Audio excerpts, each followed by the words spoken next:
Praise the lord, హల్లెలూయా. ఈరోజు దేవుని వాగ్దానము తిమోతికి వ్రాసిన మొదటి పత్రిక 6వ అధ్యాయము 10వ వచనం. ఎందుకనగా ధనాపేక్ష సమస్తమైన కీడులకు మూలము. కొందరు దానిని ఆశించి విశ్వాసము నుండి తొలగిపోయి నానా బాధలతో తమ్మును తామే పొడుచుకునిరి. ఆమేన్, హల్లెలూయా. అపోస్తలుడైన పౌలు గారు తిమోతి గారికి వ్రాసిన పత్రిక. మరి నిజముగా ప్రియ సహోదర సహోదరి, కొంతమంది క్రైస్తవ విశ్వాసులు ధనాన్ని ఆశించి వారి విశ్వాసము నుండి తొలగిపోతున్నారు. ధనాపేక్ష అనేది సమస్త కీడులకు మూలము అని వాక్యము తెలియజేస్తుంది. ధనాపేక్ష వలన మనము బాధల్లో చిక్కుకుంటున్నాము, మనకు మనమే గాయపరుచుకుంటున్నాము.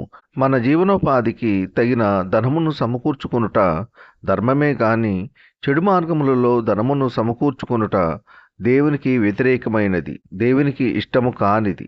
ఈ కొద్ది మాటలు దేవుడు దీవించునుగాక. ఆమెన్.